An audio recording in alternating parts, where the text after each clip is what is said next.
Hello, everybody. Hello, everybody. Welcome to the return of the Buddy and Lisa show. I'm sorry we've been gone so long, but it's because we've been very busy. Very, very busy, as you will find out as this show proceeds. Because we've been very busy doing what, Lisa? Watching a lot of stuff. Watching a lot of stuff, folks. We're not just talking like, you know, what our cat does around our home or what the people do in the park. And we're not even talking about just shows or just movies. We're talking about both shows and movies. Yes. In fact, we're going to highlight 16 16 categories of shows and movies. That's right. Yeah, mostly one. It's a pretty good mix of stuff. Yeah. And we've got so many different streaming services and things that we pay for, and we've been making full use of them. So why don't we just go ahead and start, Lisa? What do you say? Yeah. So you go ahead. We're going to start first with The Paper. Yes, The Paper. Yes. And if you follow TV, you've probably at least heard of The Paper. It is it's not exactly a follow-up or a sequel. I guess in some ways it's a follow-up of The Office. I think they categorize it as a spin-off. Yeah, I guess it's a spin-off of The Office because while it only has one of the characters from The Office in a continuing regular role, it's got the documentary crew from The Office. Yes. In The Office, a documentary crew, pretty much documented all of the characters on The Office throughout the entire run of the series, following them around. And in this, they decided to go back to where Dunder Mifflin was in Scranton, and they find Dunder Mifflin's no more, but it's sort of spun off into... Well, at least in the floor where they're at, it's hilarious because The Paper doesn't even have the entire floor. They share a floor with a toilet paper company. Yeah, it's a toilet paper company, I think. And it's interesting because you've got, I think this one might take place in Ohio, which isn't too far from Scranton, but it revolves around, like Lisa said, this little newspaper that is not very successful. As a matter of fact, most of what they run at first are things that are pulled from the wire. From the wire. Like but they decide they hire this new guy named Ned. He's played by, I'm going to probably mispronounce his name, but is it Domhnall Gleeson? He's been in a lot of stuff, including some of the Harry Potter movies. But he's brought in to be the editor and kind of revamp this newspaper. And he's excited because he wants to, just kind of make it thrive again. And of course, they have to start off pulling things from the wire, but he's trying to remotivate some of these people. And that's where the real funny part comes in, is because most of these people, you kind of wonder, just like The Office, should they even be in this job? Yeah. Or should they have been allowed to keep it? Well, for example, he is basically brought in to replace the current editor, Esmeralda Grant, who is played by, it's another name I'm probably going to mispronounce, it's Sabrina Impacciatore or something like that, and she is fantastic. Oh my God, she's hilarious. But she is quite a personality who doesn't really know anything about running a newspaper, but she didn't have much to do there because they didn't even, I think they had one full-time reporter, and it's the older man, who didn't really have much to do there either. And there's one sort of idealistic younger writer there. Her name is Mare, who is played really very well by Chelsea Frey. And there may or may not be some romantic interest between her and Ned. Yes. And while it's much... Oh, and we mentioned a character from The Office being in it, and it's Oscar. Yes. Who was the accountant. And he was always so very good. He was Oscar Martinez on The Office. He was played by Oscar Nunez in real life. And basically, I guess he was given the opportunity to go to work as an accountant again for this paper. But he kind of gets sort of sucked into the whole new atmosphere there where he wants to do some stuff with the newspaper too. Yeah. And it really captures the vibe of The Office very well. I think hilarious. I have to say one of my favorite scenes out of this should be a hook for you to go watch it, is one of my favorite scenes is they are at some sort of gala gathering where they're all there where I think award ceremonies or something are going to be giving out, and at one part of it, they're paying tribute to someone who passed away. And Esmeralda, you can figure out within 5 seconds of meeting her that she kind of sort of likes to be the center of attention. Oh, yes. And she goes up and starts singing the most ridiculous song about this person who's passed, and it was really a very great scene. I wish I could remember the song, but it's so good. I can't remember the song either, but yeah, it was. Well, I guess in this award ceremony, they're trying to honor, I guess, multiple people who passed from the community. Or I think that might have focused, whatever.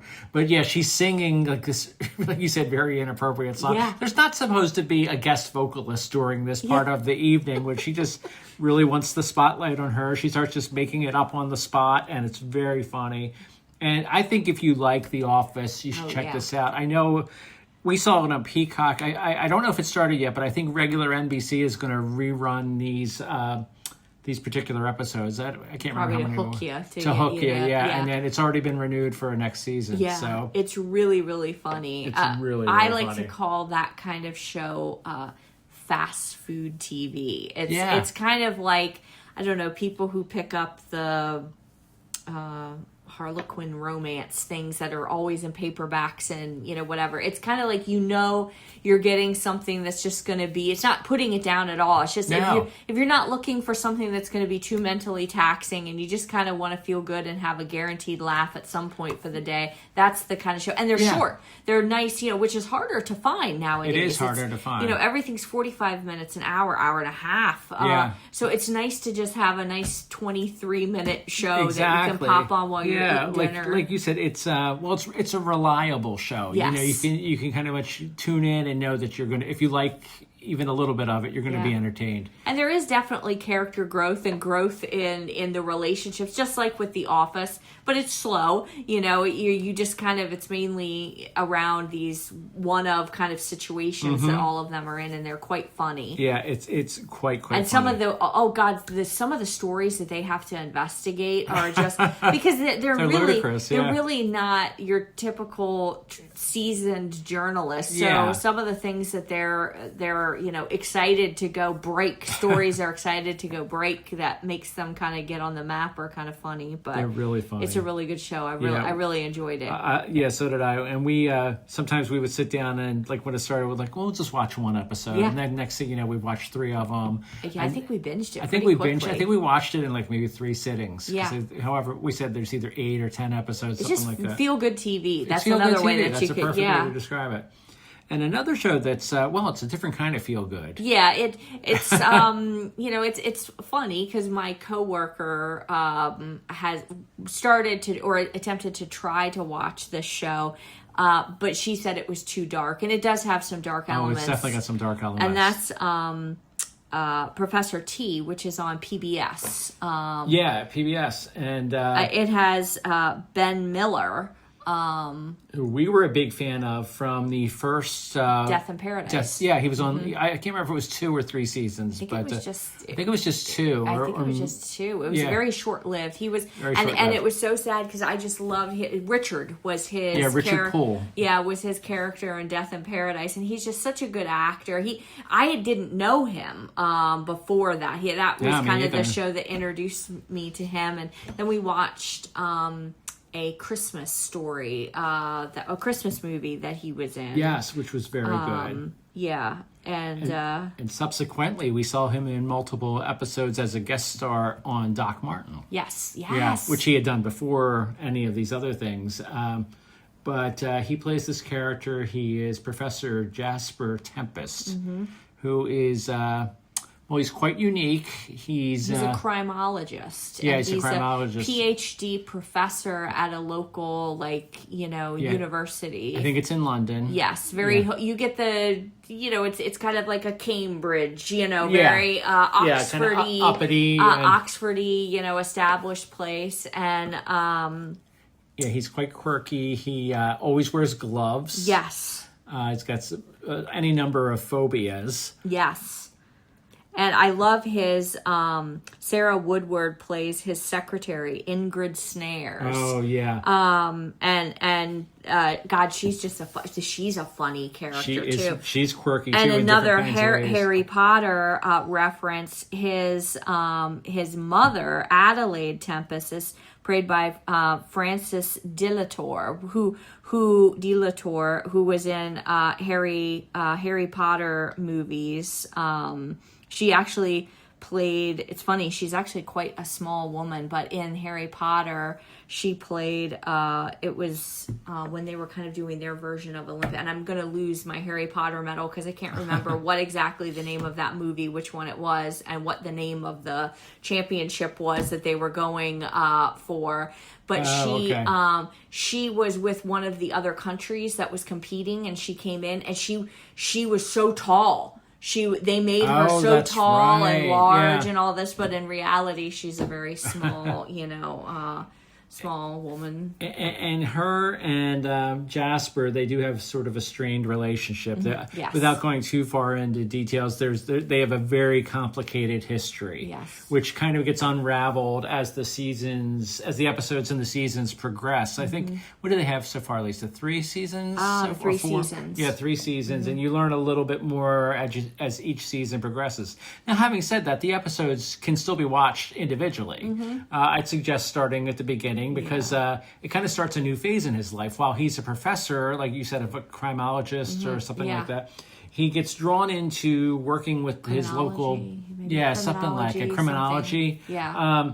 He gets drawn into working with the local police department because one of his former students, named Lisa Donkers, is now was she deputy? She's not a deputy inspector, or maybe she is deputy inspector. I get so bad. I get messed up on with those the English positions. CSI, DS, she's one of the main things. detectives at this police agency, and because she was in his class and she was a really good student for him, she knows that his mind is amazing when it comes to solving murders, even though he was never actually a police officer And there's himself. Another connection as well, which is her boss, Christina Brand, played by Juliette Aubrey. Yes. There was a previous romantic relationship, which we forgot to say at the very beginning of this episode. While we're not gonna give huge spoilers, we have so many things to talk about. We're not going to go into great detail. There is going to be some element of potential spoilers here or there, so fair warning. And my guess would be, like, if you're anything like me and Lisa, and you're a TV lover and a movie lover,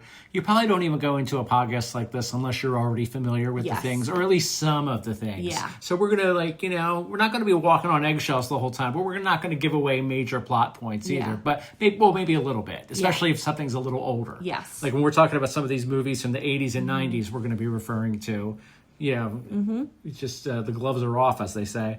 Yeah, so the relationship also with Christina Brand, and that's why, like, that's another example. Like, sometimes, like, mystery thriller type of shows, and even, I was about to say books, but series of books, how they'll say, oh, this is a standalone or whatever. And I think some work better for that than others, because maybe the character development is so minuscule that it doesn't really hurt too much. But I would say Professor T actually has some pretty dramatic character growth there. Especially with the main character, Professor T.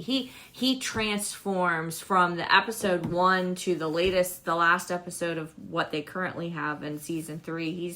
He's grown quite a bit. As have other characters who are in the show, because there's like we mentioned, for example, Lisa Donkers, and there's another police officer there. Oh gosh, what is his name? David?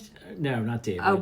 Dan Winters. Yeah. He's one of the main regulars, and there's some people who. Well, I'm not going to spoil this part, but there are some people who are, maybe on towards the beginning and aren't on a little later. Mm-hmm. But these characters are very, very prominent characters, and it's so well written. Yeah, it is. Sorry, go ahead, Lisa. Well, I was just going to say, in speaking to the dark themes, I would say if you're a person who doesn't like things that deal with certain mental illnesses, like potential suicide, deep trauma, depression, anxiety, you know, all that stuff. If that makes you feel uncomfortable, I think that was something that made my coworker, she doesn't tend to like things that have that in there, which is understandable. We all have kind of things, like Buddy doesn't, you know, if an animal is brutally hurt in something, you know, I've heard you say, you know, I won't watch something. Even knowing that it's fake. It's like you just don't, it's kind of hard. And it pisses me off sometimes, I gotta say, because there is a movie series that I would love to watch,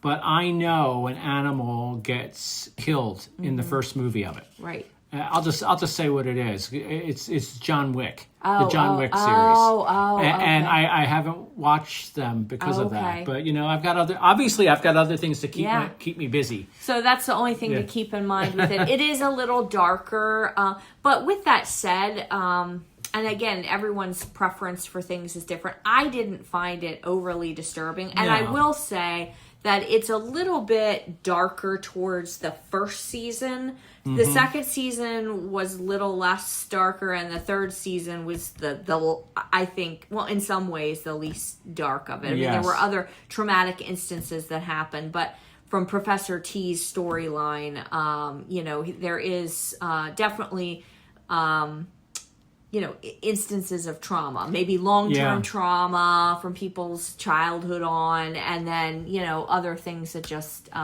happen spontaneously. Exactly. And having said all that, I can't remember, I think we indicated this, that there is humor in the series too. That good British classic kind of dry humor. Exactly. And especially since Professor T is so very different from the police officers that he's working with, and he's so very different from everyone that he encounters. You know, people at the university, his family. And they haven't said it on there, but I kind of get the drift that he might be on the spectrum.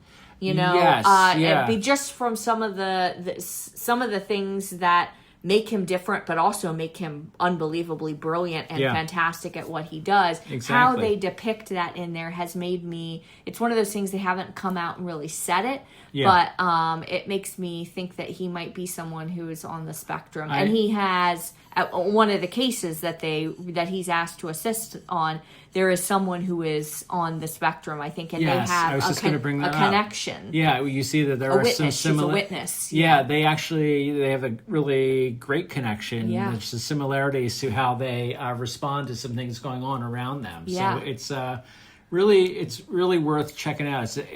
This is the British production of it. There are apparently the original. There's been multiple. I think the original was Belgium. There's a German version of it. So, you know, check out. We can only speak of the British one, but it's definitely worth checking out. Yeah, so good. So good. One of my, I would say that has become one of my favorite new shows. I mean, like, I love The Paper. Yes. But like the Professor T falls into like almost for me like a Downton Abbey kind of and that's a show that we made our way through the seasons very quickly, and because it's a British series, it's the series each season is, or the series as they say over there, is pretty short, you know. So and it has been renewed for another so season. I'm excited to watch that when it comes back. Now the next series we're going to talk about is quite different than the first two, and this another one of my favorites. Oh, me too. Oh God, I love it so much. I know you do. Interview with the Vampire. On AMC. On AMC, and who knows where else you can watch it throughout the world. But if you're unfamiliar with that title, Interview with the Vampire originally started as a novel in the 1970s by Anne Rice. I don't know if it was planned as a series back then, but it ended up being a very long-running series of novels where it was spin-off novels of it. I can't remember how many there were total, but there were several. And in the, I think it's late 1980s or early 90s, there was a film made based on Interview with the Vampire, starring Tom Cruise, Brad Pitt, and several other actors and actresses. This was, you know, at least 30 some years after that movie, and it's sort of an updated version. I read the first 4 books in that series, and it seems like, while of course they deal mainly with the first book, Interview with the Vampire, they kind of pull little pieces out of some of the later books too. and they modernize it to a degree, but while remaining very, very faithful to the source material. And I, like Lisa, I love it. The cast is fantastic. When you told me who played in the other movies, I was like, oh, hogwash. I'm not. I don't even have any interest in that. Now, I will fully admit, I attempted. I was not. I obviously knew of these books, but I never read them, which is kind of weird because, like paranormal romance and paranormal novels, like I read all the Sookie Stackhouse things. You know, vampire stuff was really up my alley, but for whatever reason, I never attempted. I did, admittedly, try to read Interview with the Vampire after watching this, and I have to say, I didn't like Anne Rice's depictions of the characters and their interactions with each other as much as the AMC version of it, which is just fantastic. Yeah, I mean, like, it is. My favorite character, I mean, the guy that plays Louis, Jacob Anderson, is fantastic. He's wonderful. But if you, Sam Reed plays Vampire Lestat, and if there was any person, if you just say vampire, I swear to God, he is... Yeah, I could have seen him, for those who watched True Blood. I could have seen him playing a vampire Eric. You know, he's kind of like that, you know. Yeah, he to me, he captures this role perfectly. When the movie came out with Tom Cruise in it, some people initially had problems with Tom Cruise playing that role because he doesn't physically look too much like the characters described in the book. They should, Brad Pitt, I always thought would have been a better casting, and they had Cruise play Louis. But Sam Reed is sort of like, you know, like I said, I read these over 30 years ago, and back then it's sort of how I pictured Lestat to be, looking like this Sam Reed guy. And he is fantastic. I mean, Lestat is a very what's the word to just flamboyant? Yeah, flamboyant character. He's just he is, I don't know, he's one of those like actors who makes the characters command every. He's perfect to play. To play, I could see him. Well, I don't know if he did or not Broadway or anything. Oh, I could see that but too. He's the type of person that enters a room and everyone pays attention. Yeah, he's just got that factor to him, and he's just such a fantastic. All the actors in that are just. It's really impeccable. It really is. It's such a great cast. And the I'm going to butcher his name, who plays Daniel Malloy. Do you know how to pronounce his Eric name? Bogosian. Bogosian, okay. Yeah, and Daniel Malloy is the interviewer. Yeah. And it's, I don't want to give away too much here, but it's interesting that when the first novel came out, I had mentioned it was in the 70s. I think it was 75, 76, somewhere around there. And actually in the book, he's referred to as the boy, I think. Yes. He doesn't even have a name at first. It comes out much, much later. But... I said that this one was, you know, sort of updated, where now Eric Bogosian, I would guess he's probably somewhere in his mid to late 60s, possibly even early 70s. So it's sort of like he could have been the boy back in the 70s. Yeah. And actually that kind of happens, isn't it? Yeah. You see him in this flashback, him interviewing Louis back in the 70s, but now he's interviewing him like 50 some years later.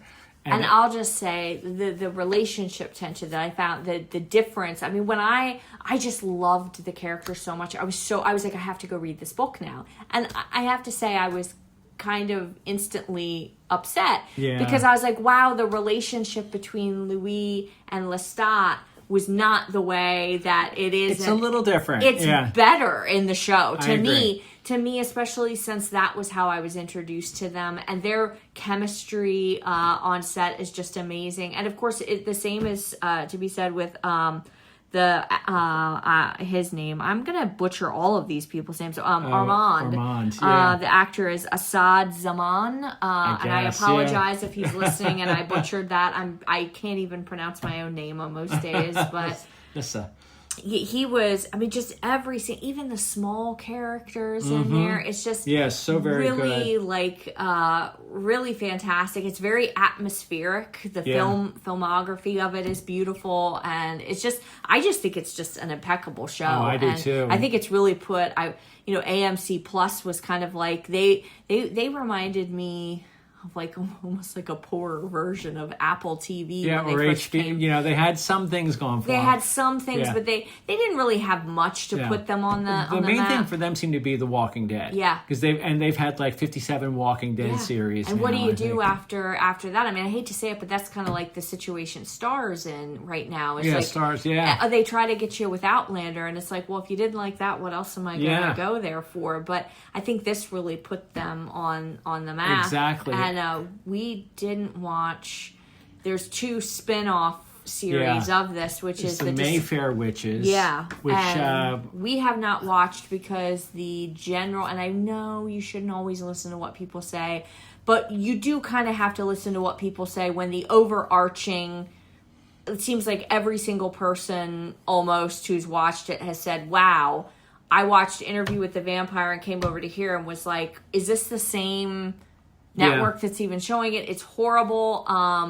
Where they have a new one, Talamasca. Yeah. That's kind of a spin-off of this. Just started a couple weeks ago. People were worried. They were like, is this going to follow in the same vein as Interview with the Vampire or the Mayfair Witches? Yeah, the Mayfair Witches, now that was also based on a separate series of books by Anne Rice. Right. Which I never read, so I could never really felt like a real great desire to watch that series. One thing I really like about particularly the Interview with the Vampire, and I think also the new one, Talamasca, and it's probably the case with the Mayfair Witches too, is that Anne Rice passed away a few years back, but her son Christopher Rice is a writer. He's written multiple novels himself, but he is heavily involved with these series. He is a producer or an executive producer, so he makes sure that they kind of keep her vision, which I think is really great. And Interview with the Vampire, there's been 2 seasons. It's going to come back in 2026, but it's going to move on to the second book in the series, which was The Vampire Lestat. It's going to kill me. Oh, it's going to be great because I loved Interview with the Vampire, the novel, but I probably loved it mostly for Lestat. Right. And he was not the main character in that. Louis was. And Louis fine. Louis is different, I think, in the novel than he is in the television series. He's a little bit more, I would say, in the TV series, he's more of almost like an equal with Lestat. But in the books, he's much more submissive. Hate to say it, but kind of wimpy. I was going to say a little whiny. Whiny.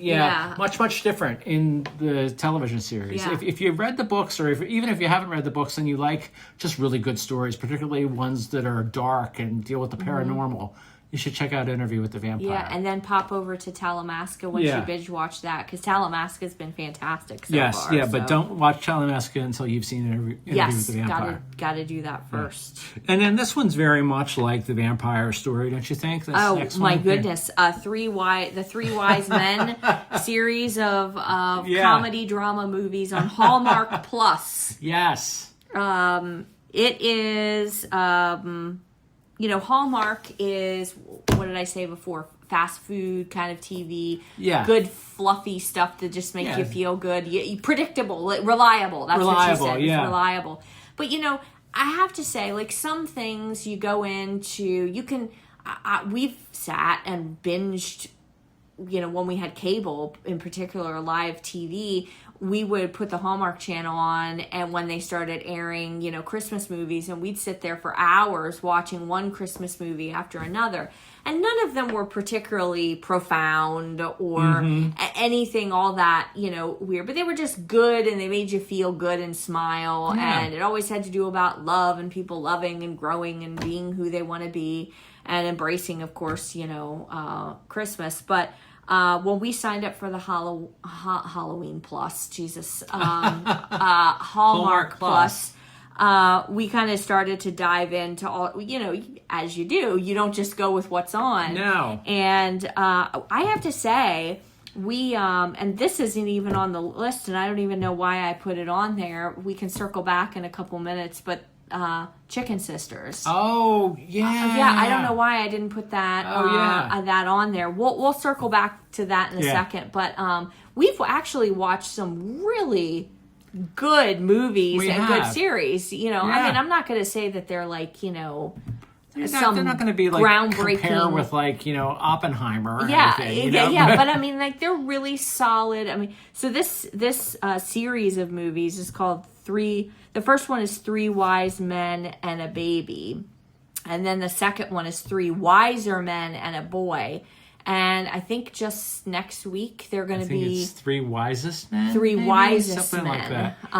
And I have to say, like, it's legitimately laugh out loud funny, not just like corny funny, but actually like these. I know you and I first. One of my favorite, movies growing up was Three Men and a Baby. Three Men and a Baby. Yeah. But I hate to say this, I actually liked these better. Yeah. Because there was a little bit more complexity to it. And I was so happy to discover that, because when we saw this, like, it pop up on the screen as a suggested, watch this, I saw these three young, handsome men who apparently all starred in multiple Hallmark movies with a little baby. And I'm like, okay, this is sort of a ripoff of Three Men and a Baby. And I'm sure they're all Canadian. Yeah, I know. They use a lot of Canadian actors and actresses and the production people in their productions. But I figured it was just like this new version of Three Men and a Baby, which starred Tom Selleck, Ted Danson, and Steve Guttenberg. And Margaret Collin. I'll circle back to Margaret Collin. But it was. We put it on, and it was very original. I mean, similar plot as the Three Men and a Baby, but these guys are brothers. They're three brothers. They're all very unique. Like one is he's a fireman. Yes. Another is he's kind of in between jobs. And Yes. apparently he's been in between jobs quite a bit.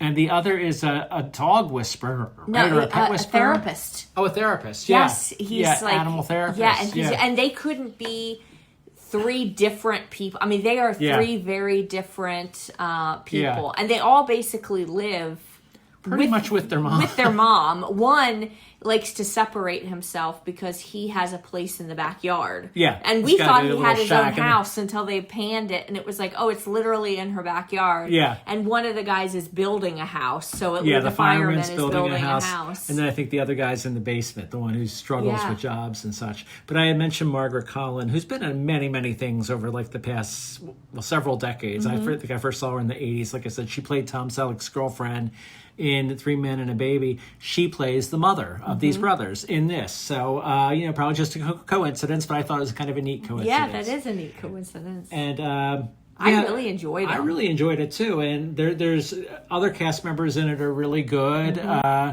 It's nice. Like you said, very reliable, entertaining movie. And I like the second one quite a bit too. Oh, the second one, I was just pulling that. I like that in some ways better than the first one. Three yeah, because it Wiser has Men. Aaron. No one has normal names. Why can't they all just be named Rogers and Smith so that I know how to pronounce that? Aaron Karpluk. I believe so. I thought it was Kerplunk at first, and I thought, I probably would think about renaming myself. But she's fantastic in it. Oh my God, she's great. And she is great. And we just very recently saw her. Matter of fact, we haven't even finished the season yet. The most recent season of Star Trek: Strange New Worlds. Yes, she's a love interest for Captain Pike, Christopher Pike, and we saw her too a few years back on A Million Little Things. She's been in a lot of stuff, but she's very, very good in this. Yes. I love her in funny.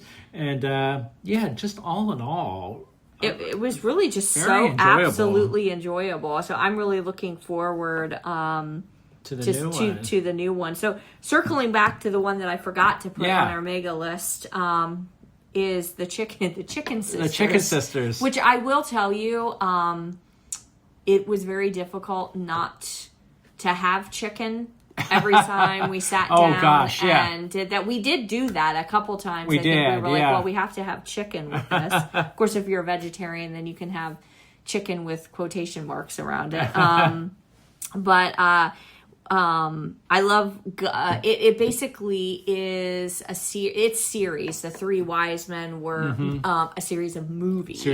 But this is an ongoing TV series, and it has been renewed. I think for one or maybe two more seasons or something. It's based on a novel. Was it? Yeah. Oh, I think I missed that. Yeah, okay. But please continue. Well, no, I was just gonna say the premise of it is basically these kind of what used to be friends, the old school chicken sisters from the past, in this very small southern country town, ended up growing into rivals of two rival iconic chicken restaurants to rival families of chicken restaurants in this small town. I think it was like closer to like the beginning of the 20th century or something like that when the rivalry started. Yeah, so you kind of follow these. And of course, these rivalry families are actually intertwined because they're married to each other. The offspring is married, and there's some complexities with that. Yes, that's one of the children of the main of Augusta, who's one of the main characters in there, and she's played by Wendy Malick, who's fantastic. And oh my God, what a different role for her. Yeah. In this, she's good in everything, but this one's love her different. in Shrinking. Yeah, she's fantastic. Harrison Ford's love interest. Yeah, in Shrinking. She's so debonair, and she actually joked in one of the behind the scenes things for Hallmark, saying when they brought out her, the costume and her hair, she was like, "Oh God, I would never dress like this, ever." But she makes it work, and she's fantastic. Yeah, she is. She's really, really good in it. So she has two daughters. Yeah, and one lives there and works at the rival chicken restaurant, and the other daughter is kind of like has her life blown up in the city and kind of comes home. Yeah, when she became an adult or close to being an adult, she got out of this small town as quickly as she could. Went to New York. I think she wanted to be an actress originally or something. But that's May, and the other sister who has been there her whole life is Amanda. And Amanda, like Lisa said, had married the son of the rival, whose mother is played, I think, wonderfully by Leah Thompson. Oh, Leah Thompson, who has been amazing. around, another one since the 80s. And she probably, everyone got to know her as playing the mother in the Back to the Future movies, and then she's been in a ton of things. She's great in it. Yeah. There's a narrator for this story. It's a woman named Margot Martindale. She's not an on-screen narrator, but you'd probably know her voice to hear it. She's another. And she's a perfect narrator. Oh, she is. She's got like this southern drawl, and they kind of give out like those southern witticisms and sayings. It's just without myself sounding too corny, it's a charming show. I'd say it really it's is. Really entertaining. You laugh, but also it's moving. I think we probably tear up at everything. I think we're just broken, and I'm broken. I used to be the tough girl that didn't really cry, which I know that isn't good either. But then I like my favorite movie ever, The Holiday. I'm a weeper. Yeah. I weep at everything. I was like, Jude Law. Buddy is a weeper. But so I am now too. I mean, both of us get the whole couch shaking. We're tearing up so much. But it was really just a great. And one of the side characters that I don't think came in until this. I can't remember if he was in the first season all the way. Was Hector Rivera, who played Sergio. Oh yeah, he's in both seasons. Oh, is he? Yeah, okay, I wasn't sure if he Sergio's was through the whole thing of both of them or. He's really good. He's fantastic. Yeah, he works for. Yeah, he throws Gus. He throws a wrench into some situations later in there, and the Samir Salim, who plays Jay, which is one of the sisters' fiancés. Oh, he's wonderful. Yeah, he's really good. He's really a fantastic, and I wasn't sure what his character was going to reveal. Without spoilers, all I can say is he's a good guy. So he's a good guy. It's really nice to see their relationship grow. And there's some younger cast members too. Like for example, there's. Her daughter. Yeah, her daughter, Leah Thompson's character's daughter is, she's probably like, I don't know, I would think 16, 17, somewhere around Cassandra, there. Cassandra Sawtell plays her. Yeah, Frankie. Yeah. And she's really good. Oh, she's great. Yeah. She's really, really great. Yeah, some others. Lindsay is in there. And, Sabrina Sky. Oh, my God. She's great. And she has a daughter, too. Yeah. It's really good. It was actually something we very much looked forward to every week to go watch. It was kind of surprising. It was. And what was nice for us is we started at... obviously we started with season 1, but then we caught up with it. Yeah, right as 2 was nearing the end of it. So we got to watch a couple of them because they released them it's funny. All these different services do things differently. Some will dump them all at one time, but they release them weekly. But anyway, there's 2 seasons of that so far. A third one will come out probably, I would guess, towards the end of next year. Yeah. But very, very, very entertaining. Yeah, and there's actually quite a few other movies. Oh, well, there's tons of movies there, but quite a few other, series that were... there's some good stuff there. Which I guess... Well, there's another one we're going to be coming to very soon. I mean, if we want, we could just skip ahead right to that one. Yeah, which why don't you take that then, my Which love? The other... which this is a little different, and I realize Hallmark always had the different channels. Hallmark Mystery, Hallmark whatever. I think they've been doing mysteries they have mystery movies made for Hallmark movies, but then they've been getting more and more into doing series, I guess. And I admit, I don't think I ever saw any of their mystery movies or anything previously. I think my thing with Hallmark was always the Christmas movies. It was they were always the iconic Christmas movies. But anyways, there is a show called The Mistletoe Murders. Again, it's a series, not of movies, but actually an ongoing series. 2 seasons are done with, and actually today premiered the first episode of the second season. Yes, I said 2 seasons. There's 1 season. That's okay. So season 2, the first episode aired today, which we haven't watched yet. We're gonna watch it right after we finish this. Yes, actually, exactly. But it stars. Actually, this was a selling point for us too. Is we like the lead actress Grey's in Anatomy. Grey's Anatomy, and that is Sarah Drew, who played with April Kepner. Yes, Kepner. Mm-hmm. Yeah, who was on there for several seasons. Yeah. She was with Jackson Avery. And it was very, very complex. But she's been gone from there for a while, and she's involved with this show. I think she's an executive producer of this. Just a real quick note. This is actually based on Audible originals. It was an Audible series first, and I think it's an ongoing one where they even have their newest season coming up, where it... boy, I lost my train of words there. Revolves. Honey, that's the word I was looking for. That's the word it is. Yeah. It revolves around this woman who is fairly new to this small town, and she runs a Christmas shop, and she loves Christmas. Loves Christmas. I forget the name of it. I think it has mistletoe in the name of her shop, doesn't it? Except there's some things going on. There is. And there's quite a bit, even though there's a lot we still don't know, which I'm very excited to watch the first episode to kind of get into that. But, there's quite a bit of, there's obviously mysteries on the show. And I mean, sometimes you get more than 1 mystery per episode. Yeah, you do. But there's also quite a bit of mystery around her too. You kind of learn early on just the tiniest little bit. You don't have much information, but you're kind of given the impression that there is a lot more to her past that the audience has not been made aware of. And we're hoping, well, I won't say how much is revealed in season 1, but it seems like a show that maybe more and more will be revealed as things move along.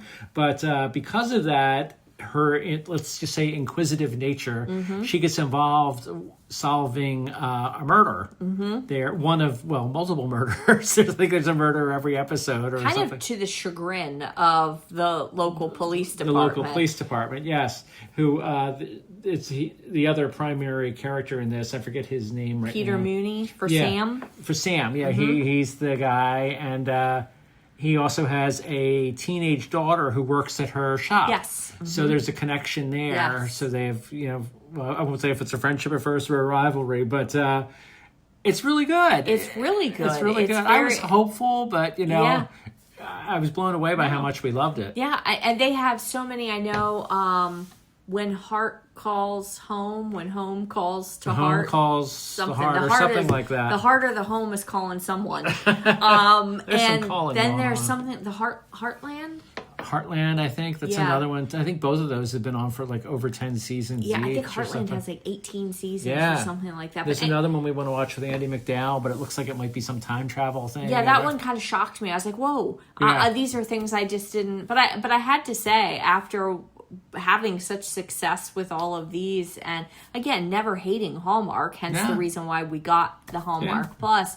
But I was really kind of blown away. I was like, these are legitimate, like, clap. Hey, good job. They're stepping up their game a little bit. They are. And I think, and I don't mean this as a slight on them at all, but I think maybe like many years ago in particular, the kind of stuff they did was maybe more leaning into like the corny aspect of certain things, like some of the, like, in particular the Christmas movies, but we didn't care. Actually, we would sit there and binge watch their Christmas rom-coms, and that's fine. But I think it's kind of expecting maybe something along those lines with these series that we've mentioned and movies that we've mentioned, but like you said, I think they've taken it up a couple notches. Nothing wrong with those other things at all. I think this is one great thing about the streaming, evolution. Yeah. There is so much competition now. Yeah. And I mean, it's almost like we all have ADD to a certain extent because everyone is vying for our attention with every single show and movie. So I think you really have to start upping your game. And I mean, all of these things are very,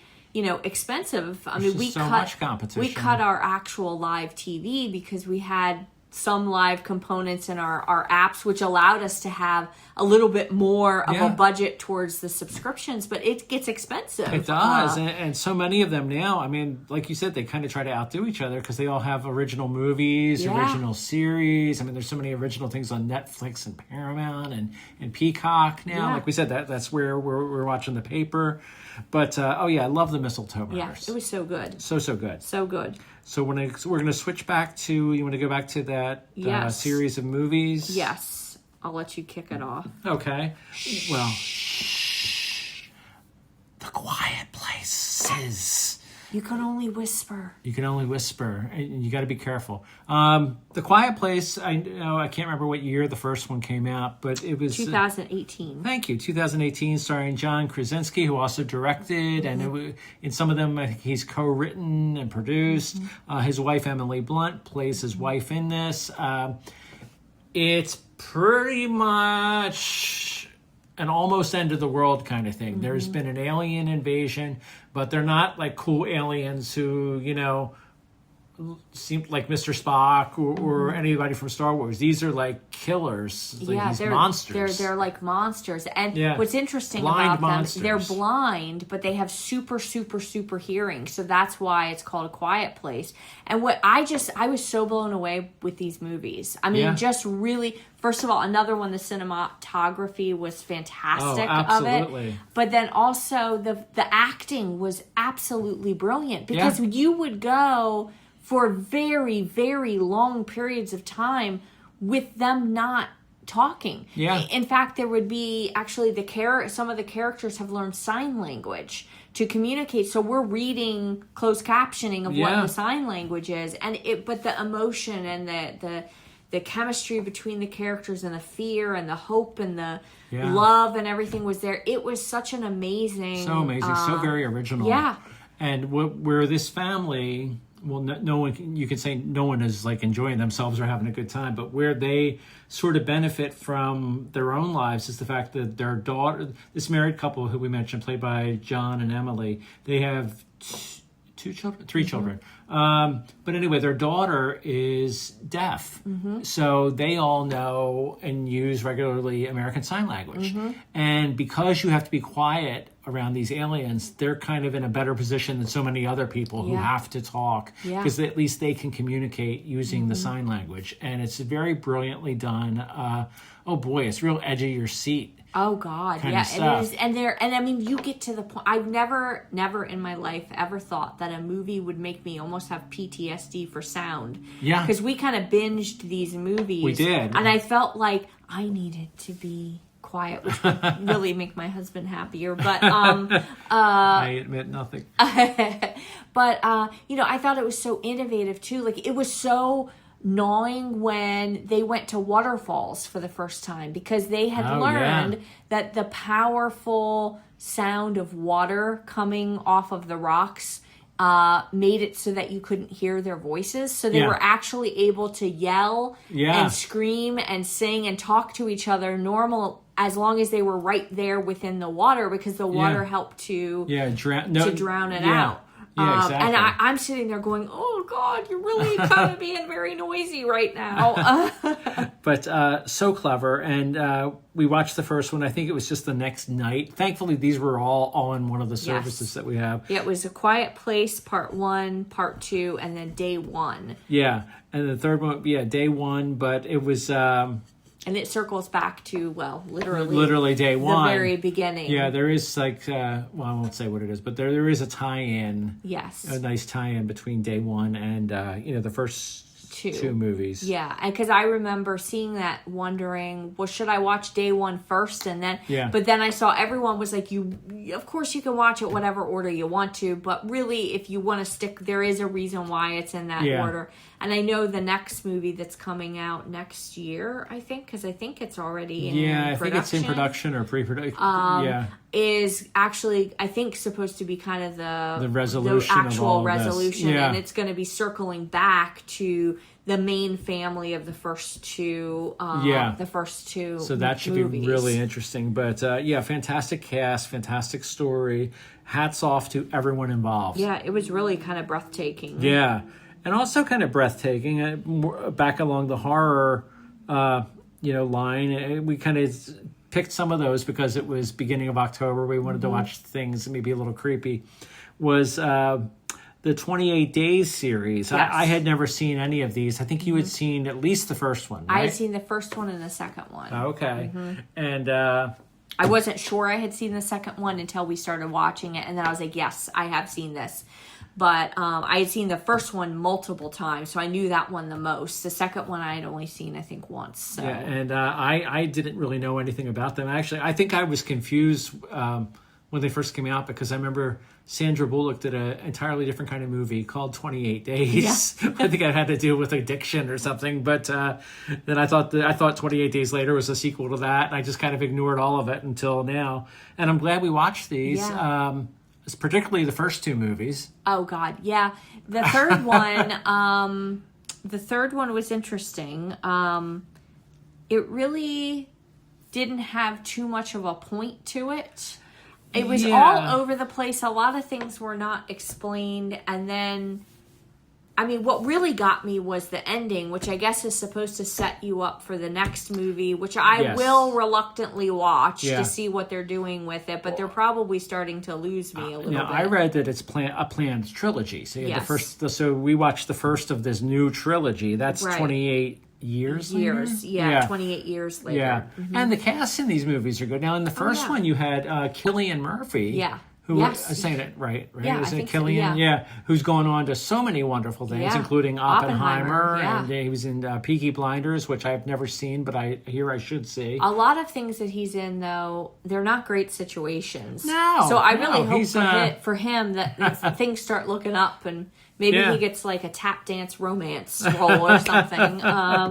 But yeah, the 28 Years Later was a little bit of a flop for me. I enjoyed obviously the first two because they kind of still had that feel and the standard, but the last one kind of felt like it was going nowhere, and there wasn't a lot of, I felt like it was a little lazy with the world building. There wasn't a lot of explanation to things, and then all of a sudden at the end of the movie, I literally thought, my God, did something happen and somehow we slipped into a different movie in this scene? Because there's a band of like very comical kind of character actors coming out of nowhere that doesn't fit the theme and feel and tone of the movies at all. And I just thought, was like, what? And it was one of those deals where after the movie, I read a little bit more about the making of the movie, and that helped me understand that ending a little bit more. Yeah. But I kind of don't like the fact that I have to go into like deep research to understand what I've seen on the screen. Now,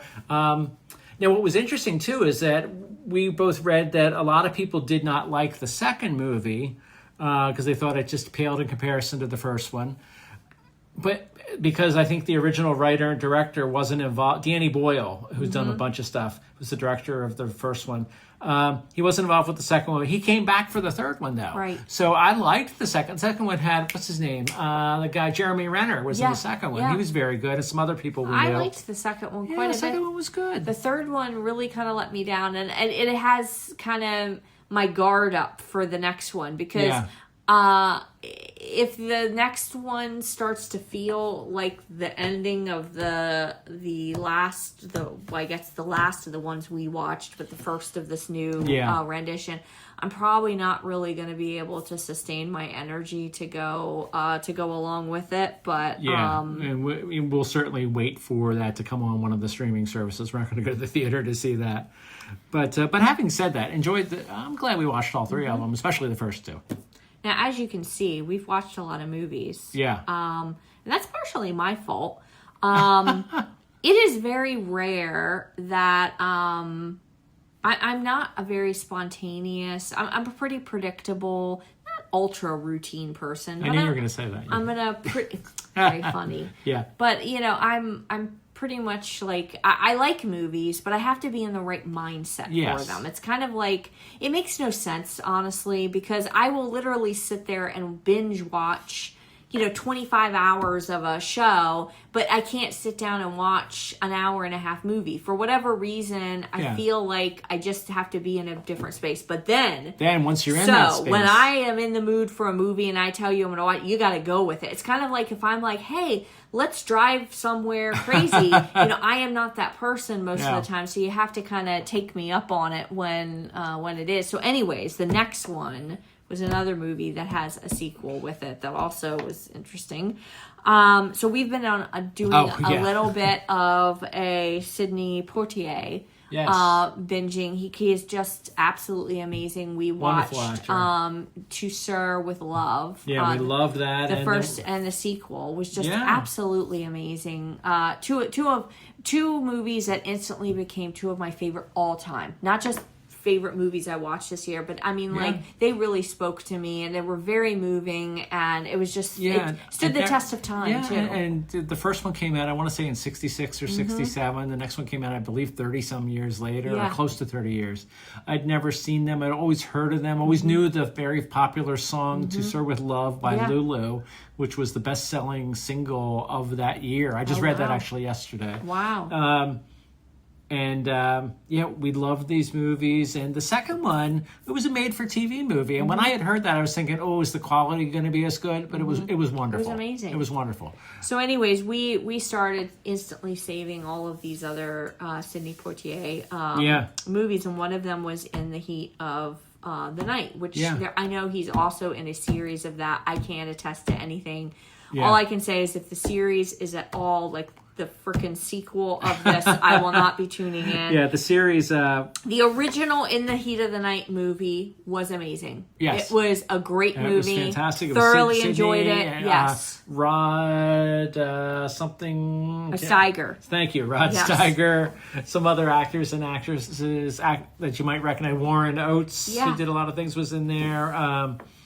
It was a wonderful. Great. It was absolutely wonderful. You're dealing with like racial tensions in the 1960s. Yeah, which sadly, some of the things, this is sometimes the things that make me sad when you watch older movies that deal with issues like that, and you hear them mention certain things, and you go, "Oh, wow, that still kind of cuts to something that we can relate to today," which always makes me a little sad because you don't want that with those things. You want to look back at it and be like, thank gosh we don't live in a time that's like that. And while certainly there was many things that have improved since this movie was made, and since the kinds of things that you would see happen, and particularly to Sidney Poitier's character, wouldn't be as horrific.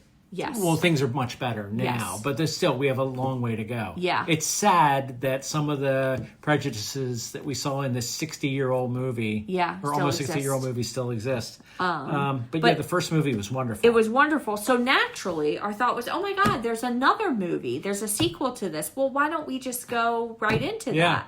And that's They Call Me Mr. Tibbs, which was actually a line in the first movie, a great line in the first movie. Yes. Oh my God, the second movie is horrible. First of all, they forgot everything. They changed it around. They changed everything. They didn't even know who Mr. Tibbs was. That was like they used the line, but they obviously did not remember who Mr. Tibbs was. 'Cause in the first movie, for example, they say he's from Philadelphia. Yeah.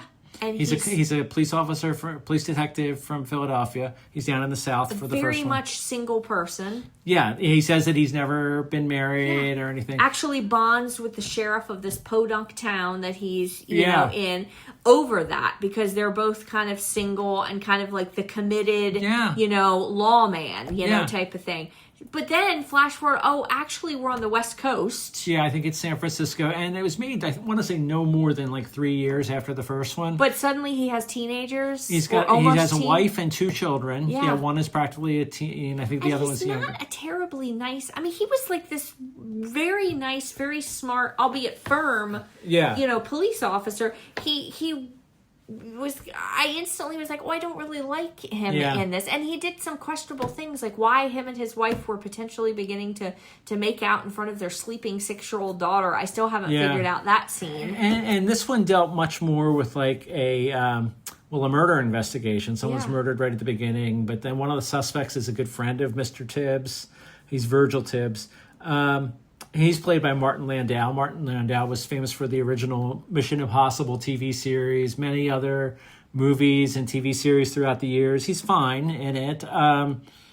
Interesting role. Ed Asner, who played Lou Grant in the Mary Tyler Moore Show, and he was the Santa Claus and Elf. He has a very small role in this too. And it's weird because you see him with hair. He's always known for being bald, but just a small role. But he's worth watching. But yeah, it's more of a police story, which is fine. But a bad one. I'm sorry, but it wasn't even an interesting one. And some of it didn't even make any sense. No. And it was kind of sloppy the way it all we said that during the movie. We're like, it is sloppy writing here because... most of the time when you get to that part of the show, meanwhile, you're sitting there, trying to figure it out and do all this other stuff. I mean, honestly, I could have cared less through we were most both of zoning it. Now starting to look at our phones. And then by the time it was revealed, I was like, huh? Yeah. Like, what does that even have? And it was just kind of I didn't enjoy it. And I learned after we watched this that originally this was all based on a series of novels. Mm-hmm. The first one, at least first movie here was In the Heat of the Night. I assume that was the first novel in the series. But so I don't know if maybe the changes that were made emulated what was in the novels, but it still didn't add up. Because in this movie, they said, someone in the police department said to Mr. Tibbs that, we've got 12 years invested in you. Yeah. Okay, well, if you were just in a Philadelphia detective 3 years ago, it kind of, nothing matched. Nothing matched up. So that was disappointing. Yeah. And it turns out there's a third movie called, I think, The Organization, which I'm in no rush to see. No. Love you, Sydney, but we'll watch some of your other movies that you did over your long, wonderful career. Yeah. And I do want to see the TV series. I never saw the TV series starring Carol O'Connor. That's the guy with... It's from Archie. Yes. All in the Family. Yes, which that sometimes, speaking to what we were just talking about, there are some things that stand the test of time, and some things obviously make you feel uncomfortable, but there are just, I could never, All in the Family, that I saw some of the episodes when I was a child, and I always felt very odd when I watched it, because he just said a lot of things and acted a lot of ways that just really did not stand the test of time from when I was growing up in the 80s. So unfortunately to him, I have held that character against him, and avoided anything that had him in it, because I just couldn't stand that character, which is really not very fair to the actor. So I am willing to give it a shot, but what was I just going to say along with that? That show, I mean, I guess that's the thing. It's kind of dated now to especially younger people. Mm-hmm. I was just a child when it premiered in the early 70s, but my family would have it on and I would watch it. And one of the things I think that made it a little bit more acceptable was the fact that his character, Archie, was always saying such stupid things. He was a bigot, he was prejudiced, but you knew that he was kind of an idiot in some ways. And so he became the butt of the jokes a lot of the time, which kind of, lightened it a little bit. But that's something too, you got to wonder with each passing generation how that's going to hold up. I think currently in this day and age, I think most of us could look around and be like, we have enough people who already serve as the butt of jokes. So. Yeah, exactly. But then keeping into the movie theme, sometimes I've had a touch of nostalgia lately, and I've wanted to kind of visit, this is 2025 and things are a little crazy in the world right now. And, I'm trying to keep my wits about me and, keep motivated to write. And sometimes all of that chaos in the world, hurts me a little bit. So I think I've noticed I'm also 44 now, and I'm starting to embrace things that I've seen a lot and things that make me feel good and want to return to them. And one of them is, I love all of the original Home Alone movies, but my favorite is Home Alone 2, Lost in New York. Yes. I have particularly fond memories of my mother, who had just had gallbladder surgery, and I don't know how they do the incisions, but they probably don't do it the way they did when my mom had it, where you have your whole belly is covered with staples. Basically, they slice you open, so you can't you're not supposed to laugh a lot. So probably the worst possible movie. She didn't think she was getting into anything bad.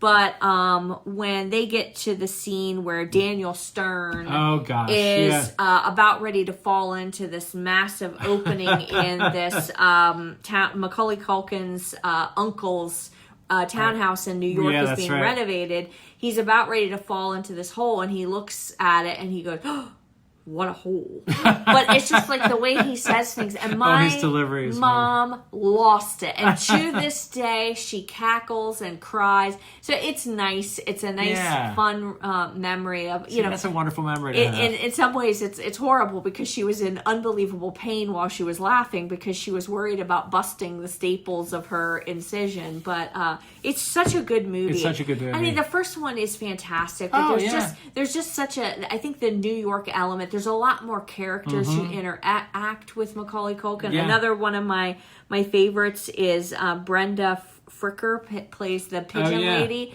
which is just touching. It doesn't matter how many times I've seen the episodes, either the parts of the scenes with her in it, that I don't get teary-eyed. And of course, then the older gentleman that owns the toy shop. Oh, Mr. Duncan. Yes, Mr. Duncan. He's fantastic. But then of course you have the comedic, the hotel staff. Oh my gosh. Oh, that Will you have the how do you say concierge?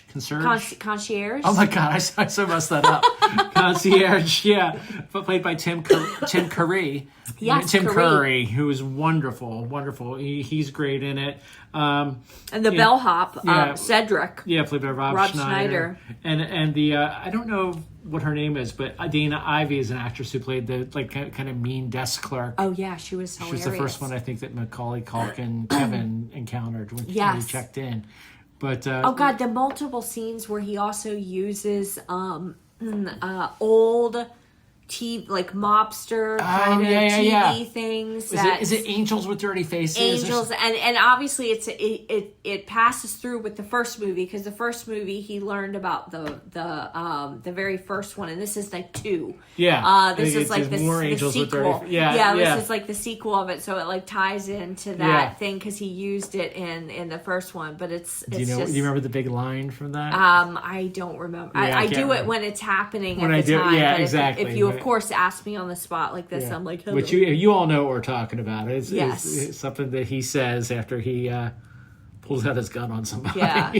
Where he's like, I'm gonna give you to the count of 3 to get your lying no good keister off my property. 1, 2, and then he starts shooting before the 3, and it's just crazy. And of course, all these hotel workers are like plummeting to the ground I think it's and going to it, which is very much like very close to what happened in the first movie, But it's so good. And like you, I love the first movie, but this one, it took it up a couple notches. I thought it was a really good sequel, and I actually just recently read a nice article about the whole series. The first 2 movies. There were multiple sequels that had no involvement from the original production team, which I haven't even bothered with because they're an entirely different family and such. But the original director of this, Chris Columbus, I believe, had said that he actually sailed the ocean blue. He did sail the ocean blue. That was good. He said of the 2 that he did, he actually preferred the second one. He liked it's Alone in New York, or Lost in New York. Yeah, because the first one is just so centered. I mean, there is the sweet moment where he goes to the local cathedral and he meets that older man that he his encourages him to have like his family back together. But you just don't have the bigger cast, and it just goes to show that even as a writer, when you look at those things, it makes it a little easier when you have a little bit more people and a little bit bigger geographical area. And I think we'd be remiss to not mention her is Catherine O'Hara, who played Kevin's mother. Oh God, she's just wonderful. Yeah, she's wonderful in these movies, and I love those. Those are great. Speaking of Macaulay Culkin, and nostalgic movies that I love. I think I know where you're going with this. That make me happy. What was the next movie that I put us in the couch to watch? It is a movie I had not seen since probably the year it came out, which we're going back over 30 years now, is Uncle Buck. Yes. Yeah, and we were partly inspired also, mostly because of you. So we didn't, by a new documentary, which is on Amazon Prime, called I Like Me. Yes. That is all about the life and career of the late John Candy. And if you are a John Candy lover like I am, and I say I'm a John Candy lover, it's not like, I mean, some of the movies that we've saved of his are new to me, but I knew him because of Uncle Buck and Trains, Planes, and Automobiles, which we're going to talk about in just a second. And I just fell in love with his character and who he was. And when I remember him, passing and it being just so, horrible. So shocking. And it was so wonderful that I'm drawing a blank as to who the people were that decided to do the documentary. But I remember... who was the main actor? We saw Ryan Reynolds. Because he is I believe, the producer of this. So Ryan Reynolds said, I don't want to live in a world that doesn't have a documentary about John Candy. Isn't that wonderful? And I almost started crying when I saw that it was named I Like Me, because if you know anything about John Candy and Trains, Planes, and Automobiles, there is an iconic scene where Steve Martin just totally rips into him, and he kind of comes back to him, and he's like, if you want to do that to me, it's fine, but you know what? I like me. Yeah. I like me. And I can, even right now as I'm saying it, I can hear his voice, saying it. So I just thought that was it was a absolutely amazing tribute to him. Yeah, absolutely. Yeah. And if you are one who might tear up in something, if you love John Candy, you'll probably tear up, but in a good way. Now, what's kind of neat about watching that documentary is, of course, I then wanted to go on a John Candy. We saved so many of his movies. We saved so many of his movies, and one of the ones that I have seen Uncle Buck a ton. It was one of my favorite movies growing up. I was, I was 8 when it came out, and I probably watched it 10 to 15 times from the time that to graduating high school. But then I didn't see it at all in my adult years, so I was reminded of it, that I was like, I want to go back to it. It's one of my favorite movies. And what was really interesting to learn was that it was John Hughes had this unbelievable relationship with John Candy, and he basically made that film for him. That character, everything was made for him. Uncle Buck was just made for him, which I think was just amazing. But and I can't imagine anyone else playing that role. And so, of course, anyone who hasn't seen the movie, it's just it's a good movie because, John Candy plays this, sometimes he plays the guy that doesn't have everything going for him, but the good thing, the nice thing I like about the movies I love the most about him are the ones that highlight just how kind and wonderful he is, and don't elaborate on too many stereotypes and all that. He's a bigger man, so sometimes you do see that stereotype leaned into. But what I like is that they offset that stereotype with he's a good guy who does these amazing things to remind people, look past what people look like. Exactly. And I think, even though he played very different roles throughout his albeit way too short career, he was always like this guy that even if he was sort of a bit of a ne'er-do-well or he got into trouble once in a while, you knew that there was a good heart in there. And Macaulay Culkin played one of his brothers. So this is where Only Child Me gets confused. He's his nephew. Yeah. So he gets basically his brother's wife gets called away. They need to go because her father has had a heart attack. Yeah. And so they have nowhere to turn except for, to her chagrin, her brother-in-law. And she can't stand John Candy because she just thinks he's so irresponsible. Yeah, he doesn't have a job. Yeah, doesn't want him, to have anything to do with their kids. And they have 2 kids. They have Macaulay Culkin. Mm-hmm. Oh, no, they have 3 kids. Yeah. They have Macaulay Culkin, and then they have... Maisie. Maisie and Miles, and then Tia. Yeah. Tia is such the perfect teenage character. She is the look she gives you. She has no interest in you. She thinks you're the stupidest person in the world. Yeah, she's like around probably 15, 16. Yeah, fantastic. Yeah, played by Jean Louisa Kelly, who had been in many, many things. Gives him the run for his money. But I loved his interaction with Macaulay Culkin. His character Miles and Maisie, his interaction with them was adorable and great. It really was. And it was really sweet in that documentary to hear Macaulay Culkin sadly refer to his not very good relationship with his own father, but how unbelievably influential and kind John Candy was for him. Apparently John Candy could spot some things that unfortunately maybe other people didn't spot. And he would ask Macaulay, "Are you doing okay?" And he said, as children, unfortunately, as child actors, they were overlooked a lot of the times. It's kind of like, just do this, go here, do this. And he says, but he would really look at me and he'd say, no, seriously, like, how are you doing? Like, he goes, he saw me and he recognized that, which is just amazing. Yeah, they have some great scenes together. There's one early on where he's so little in it. Oh God, he's adorable. But he barely remembered. I don't even know if he remembered his Uncle Buck because it had been a while since he'd seen him. But he started asking him a series of questions. Oh God, yes, that's an iconic kind of scene. gauging his responsibility and his level of responsibility. And John Candy shoots back at him. What's your record for consecutive questions? And he goes 38. And he's like, okay. It's this great back and forth. And the I also love the relationship between him and that staunch teenager. I just thought it was such a fan. I felt like it was like, I don't know, how people should be with teenagers, and it was just such a great. I don't know. I love it, and I love really what's her face that was from. She was in Taxi, wasn't she? Or the one who plays his girlfriend. Yes. No. She just reminds me of Yes, there's a similar. There, Amy Madigan is the actress. The color of her hair reminds me of that. Yeah, she plays Shanice. Shanice, yes. And she's been in a ton of stuff. Which what I thought was kind of cool is she's in what is arguably my favorite movie, and that is Field of Dreams. Yes. And in that, she played the mother of Gabby Hoffman. And Gabby Hoffman played her daughter in that, but she's little Maisie in this. Oh, nice. So they're not actually related in Uncle Buck, but it was just a year or so later that they start again in this movie. But it's such a good movie. It's such a good movie. Such great humor. Yeah, it's funny, but it's touching. Yeah, and the really neighbor, good. the actress that plays the that plays the neighbor, because she's been in a lot of stuff. Laurie Metcalf, who went on to be in Roseanne, The Connors, Sheldon. She plays the nosy, somewhat inappropriate neighbor who's hilarious in that.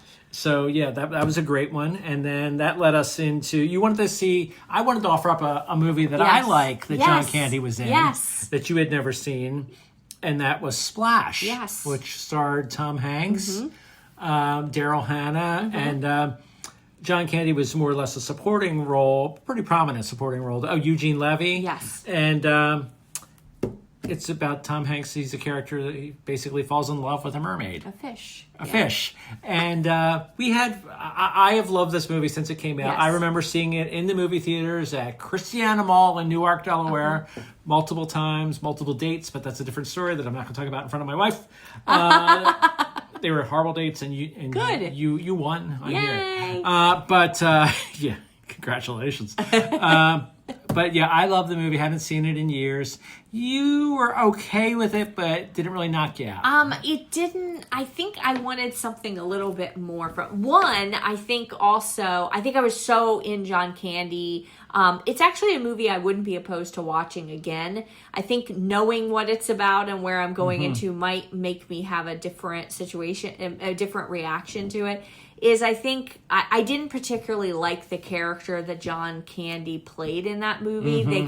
They kind of, to my point earlier, focused and honed in on the stereotypical negative aspects of who he was. Yeah. Well, actually, not even who he was. He doesn't. I would hope John Candy didn't go around looking up little girls and grown women's skirts, because that's what his child version and grown up. He would act like does. he dropped some coins. He was, and so he had to go to pick them up. Even as an adult, in his he's Freddie, and they kind of have him play like the sloppy. Unfortunately, it is a role that thankfully, I think people have been made aware, including Hollywood, not to be so cruel don't grab the round, well-figured, curvy-figured person and put them into roles just based on stereotypes. Yes. Thankfully, you're seeing less. So they kind of made him a little bit of a pig in that. And I was like, oh, but that's not who he is. And I never really felt like they highlighted the redeeming qualities. But then I tried to push that all aside and said, okay, this really isn't his movie. This is Tom Hanks' movie. And I like Tom Hanks. I do. This was his first big major leading role. Interesting. The other thing is, I am kind of a little icked out by fish. I like fish sticks, things that are breaded and don't resemble anything like a fish. I mean, the closest thing you're going to get me to eat a fish that looks like a fish is a shrimp. And then you better watch out. But to then fall in love, I never understood that. I never understood the enamorment with the Little Mermaid and all that. I was like, they're fish. Like, how could you, why are you, like, aren't there rules against this? Like, you're not supposed to, it'd be like, I don't know, Charlotte's Web with the little pigs that are in there, right. But suddenly the farmer is in a romantic relationship with the pigs. You're not supposed to do that. But when I knew a guy who got arrested for that. Yeah. Well, I'm like, and then she's just walking around naked all over the time, which then I was like, okay, I understand why he likes this movie. In the right lighting, she was kind of pretty. Yes. But I think the humor part didn't get me as much. I wanted her to be a little bit more ridiculous than she was. And I think also the romance didn't get me. I think the romance, I wanted a little bit more. I wanted it to be developed a little bit more. And it's really hard for me to get down with someone, falling in love with a fish.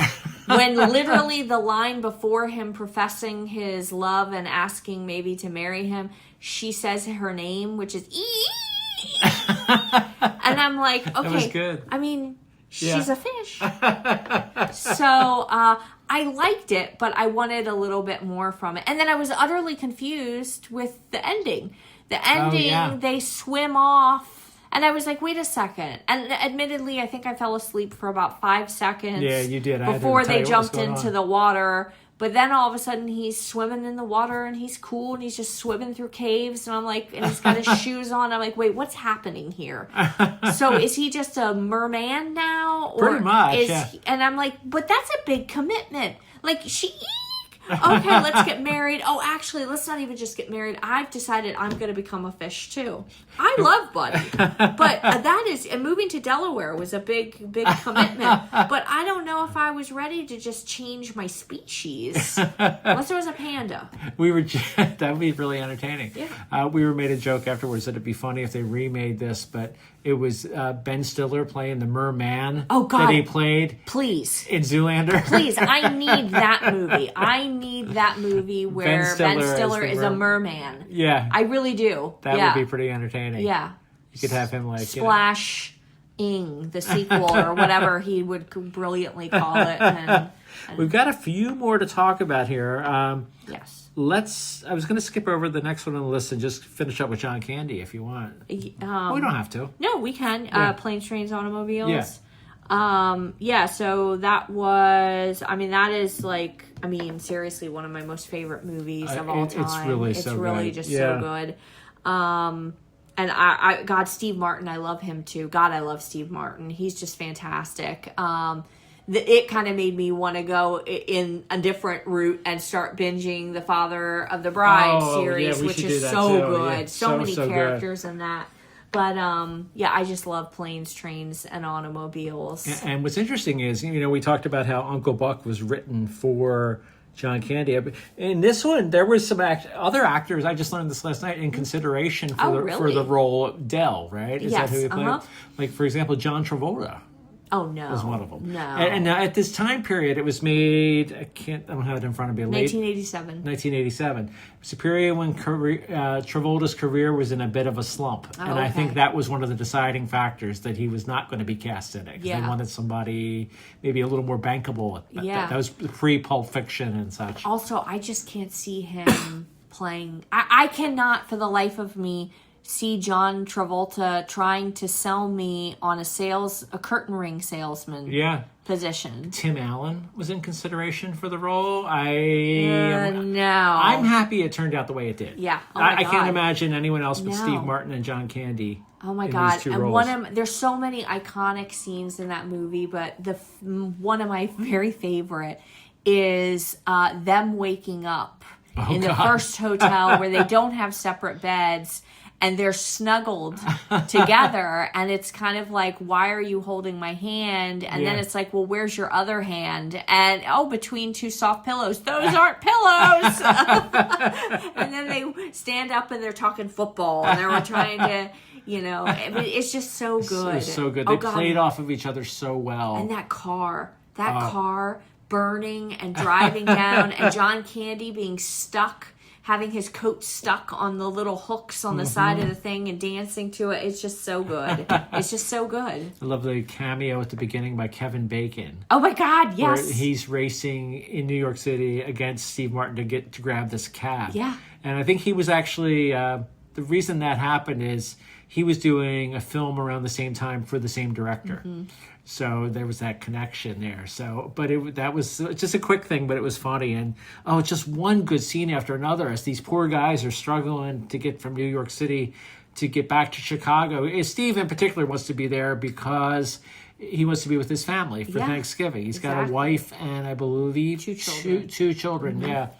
And the other iconic, there's so many. There's the whole movie is basically a string of iconic scenes. But when he goes to talk to the woman at the rental car, which you just told me that fun fact before we sat down here, how many of the F words. Did he 18 times? I think it was 18 times, and that scene lasted for 1 minute. Somehow it was exactly 1 minute, and it said that 18 times. And my dad used to have that entire scene memorized because that was one of his favorite parts of the movie. It was so funny. And the woman was Edie McClurg, who was on I think she was in the Hogan Family back then, and she was in Ferris Bueller. She's been in a lot of stuff. But, there's just one good scene after another. And while it's rip-roaring hilarious, there's some very touching scenes. Yeah. And again, I dare you to get to the end and see that and not be, tearing up with that. There's a part that always makes me tear up at the end of that. Now, I'm thinking we should probably skip over yet again and just knock out the last of the John Candy. Yeah, let's just do that. Yeah. We can talk about... Yeah, and then we'll pivot back to the other... Yeah. Let's do that.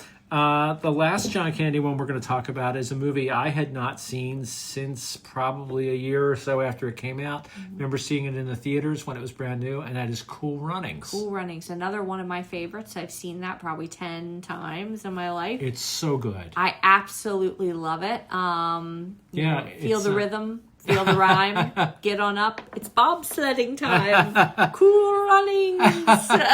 This came out in 1983. Yeah, that's right. It was actually the last movie that was in the theaters with John Candy before he passed away in 94. He had a couple that were released after his death. Yeah. But it was a big hit. I just read that it was actually, at that point, it was the most successful live action starring, live people Disney movie. Yeah. At that point. It was a big hit. It was loosely based on a true story of a Jamaican bobsled team. Which, by the way, they still compete in the Winter Olympics in two different two different, I think one of the skiing competitions and also in bobsledding. And I just read that very recently they had their first female. Oh, okay. Their first female bobsledding team. I'm just looking at this one. One of my favorite characters that movie was Sanka. Oh, Sanka's great. But I'm looking at his actual name. He's Doug E. Doug. Dougie Doug, yeah. Dougie Doug. Yeah, I was like, wow. I know he had done like a lot of TV, I think, and other movies. God, him and his lucky egg. Yeah. I wanted a lucky egg. Like before he went on the bobsled, he put it in his pants. Yeah. But before he had like this little crocheted kind of bag, and I remember asking my grandma if she would crochet me a little bag for an egg, and she's like, "What are you talking about?" I just thought it was such a good. I just loved the whole team of it, and I'm a sucker for an underdog story. You know, I love like the Rocky movies and all kinds of things like that. And you know, like I said, this was based on a true story. And John Candy is a coach of this team. He is approached by these young aspiring athletes who actually were runners at first, but that didn't work. Something happens where kind of their plans got foiled. Well, and what's great about him is he's not just a coach. He was a previous Olympic gold medalist. Yes. He was like an iconic bobsledder at that time, whose career unfortunately flopped because he cheated in one of the games. But before his career fell out, he remembered he came to Jamaica and saw the sprinters, and he was like, knowing how fast you have to run on the ice to get the bobsled going, he thought in his head that that he wanted to go to Jamaica and get sprinters to do the team, and that's what he does. Yeah, and he knew one of the young men who becomes part of his team. Actually, his father. He knew his father. Well, yeah, he knew his father many years ago before he was even born. Yeah, and it's just so good. Yeah, it's a feel good movie. It's got a lot of light, funny moments in it. And it's just very inspiring. And it goes to the same thing I said about the other ones about John Candy. He plays a guy that doesn't always do everything the right way. And they do approach some of the stereotypical things like, kind of making fun with, like, basically saying you kind of let yourself go. Yeah. But they pivot all of that and show the amazing, great side of a person, which is just, there's such a great lesson in that because not just weight, but I think all of us have a propensity to judge people. Yeah. And it's good to remember, people can change. They do deserve second chances sometimes. And, and we talk about, how his character maybe was misjudged. You see the same thing with the athletes who are on the Cool Runnings team, because here they are, these guys from Jamaica. Everybody's laughing at them. Yeah, everyone's laughing at them. There's teams, I think, from Switzerland, Germany, who maybe don't treat them so good because of the color of their skin and where they're from in the world. And, assumptions are made about them, but then they really prove what's inside of them. Yeah. It was great. I hadn't seen it in at least 30 years, and I'm so glad we watched it. It was so good. Yeah, it was so good. So we have two more things to talk about. This is going to be like the, mega show of the year so far. We have is there another John Candy? No, but kind of circling back to the nostalgic feeling, wanting all the movies that make me happy and feel good that are reliable, which is Elf. Yes. And we hadn't seen that in a couple years. Yeah. It was one that we watched pretty regularly, but life just kind of got busy and away from us, and we hadn't seen it in a while. We may have mentioned it on the Christmas episode we did last year for my other podcast, Pop and Prose, which at that point was called something else. But anyway, it's one of our favorite Christmas movies. We were both in love with it before we met each other. Oh, yeah. Yeah, and I remember seeing it in the theater when it was brand new. I, like a lot of people, had already been a fan of Will Ferrell from Saturday Night Live, and plus he had been in it wasn't a big hit movie, but A Night at the Roxbury, and I thought he was brilliant in that. And when Elf came out, oh gosh, he was just perfect in the role. You got Bob Newhart playing his elf father. Oh my God, I know. Yeah, Ed Asner as Santa Claus. I know. What's her name? Zoe Deschanel. I was about to say Zinfandel, but that's a drink. Zoe Zinfandel. I like that. It was some Zoe Zinfandel, please. Oh my God, and then very small but big role. Well, he would not like that I just called it a small role, Peter Dinklage. Oh, yeah.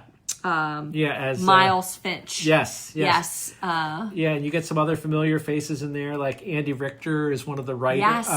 Oh, yeah, and James Caan. We're forgetting the late, great James Caan, who played the father.